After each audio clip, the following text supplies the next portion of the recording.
আর আপনি মনে করছেন যাবো আসবো, যা মন যাবে তাই করব, আমি মেনে নেব? গুণীজনেরা, জ্ঞানীজনেরা, ওয়াইজা মাসাল ইনসানা দুররু দানা লিযামবিহি। আমার এক মামা দূর সম্পর্কে, তার মুখে ক্যান্সার হয়েছে, বুঝলেন? মামা ভালো আছেন? মুখে ক্যান্সার। আমি বললাম আমি কালকেই দেখতে যাও মামা। মামা মোটর সাইকেল নিয়ে চলে এলো মাদ্রাসাকে, আমার সামনে বসলো, ভেতরে ক্যান্সার হয়েছে। তারপরে বোম্বাইয়ে কিমো দিয়ে এলো, আরো সব কি কি করছে। তো যারা আমরা ক্যান্সার হয় নাই, আমরা যারা সুস্থ আছি, ভালো আছি, তারা সবাই বলুন 5 ওয়াক্ত নামাজ পড়বো ইনশাআল্লাহ। বলুন 5 ওয়াক্ত নামাজ পড়বো ইনশাআল্লাহ। আল্লাহ নামাজ ফরজ করেছেন, মহাশক্তিশালী। সামান্য এতে মানুষের আবেদন নিবেদন শুনে নেন, অনুরোধ করলে অনুরোধ রাখেন, তার নাম আল্লাহ। ওয়ালাউ আন্নানা নাযালনা ইলাইহিমুল মালাইকা। আমি ওয়াজ করছি কিন্তু ভাবছি 8 পারা, এবং আমি যদি ওদের উপরে ফেরেশতা নাজিল করি, ম্যান টু ম্যান, ডান্ডা হাতে করে, ওয়াকাল্লামাহুমুল মাউতা, আর মুর্দারা কবর থেকে উঠে এসে কথা বলে, ও হাসারনা আলাইহিম কুল্লা শাইইন কুবুলা, আর যত জিনিস আগে চলে গেছে সব হাজির করি। মা কানু লিউমিনু, মা কানু লিউমিনু, তবু ওরা ঈমান আনতে পারবে না, ইল্লা ইয়াশা আল্লাহ, আল্লাহর ইচ্ছা ছাড়া। সবাই বলুন আল্লাহু আকবার, আল্লাহু আকবার, আল্লাহু আকবার। আল্লাহর ইচ্ছা ছাড়া। আমি একবার বীরভূমের ওই আপনার যে ইলাম বাজারে নবগ্রাম মাদ্রাসায় ওয়াজ করছিলাম, 10,000 শ্রোতা।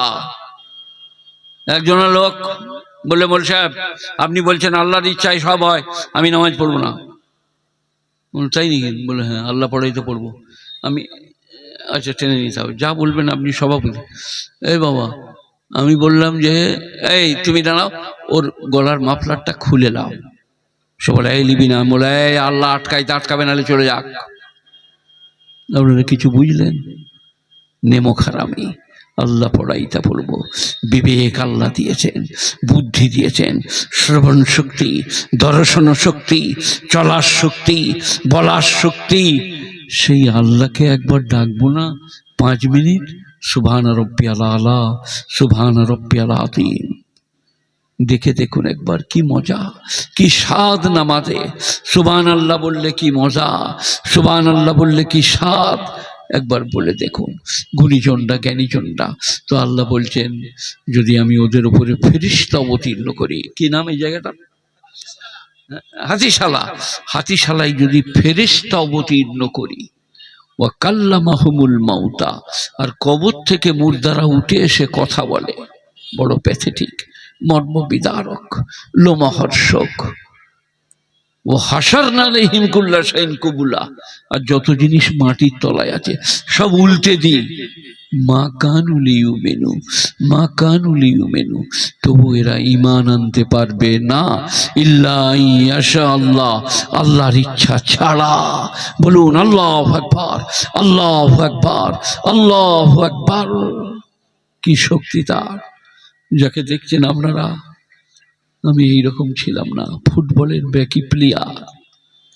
ধানবাদ সেন্ট্রাল জেলে 10 দিন, কলকাতায় সিনেমা দেখতে গেলাম, আসছিলাম ঘুমিয়ে গেছি, চলে গেছি ধানবাদ। ক্লাস 7-এ পড়ি। 10 দিন জেল দিয়ে দিলে জেলদার, আর হাতে স্ট্যাম্প মেরে দিলে ছাড়বার সময়। 3 দিন হাওড়ার, যেখানে হাওড়া ময়দান, ওখানে একটা পাঞ্জাবির গ্যারেজে 3 দিন কাজ করেছি।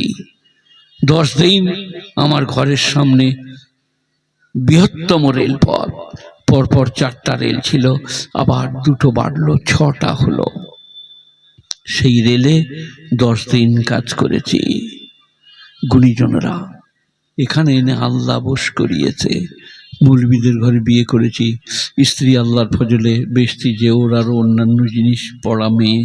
আমার বড় সম্বন্ধী দেওবান ফারেক, ছোট সম্বন্ধী মুরাদাবাদ, আমার শ্বশুর কানপুরে পড়া, পরেজগার মুত্তাকি ওলি আল্লাহ লোক। গুণীজনেরা, দিয়ে বিয়ে করার পরে আমি পড়তে গেছি আলিফ বা তাসা, আলিফ বা তাসা। আমাকে কারি সাহেব বললেন, কারি আব্বাস সাহেব, আপনার দিকে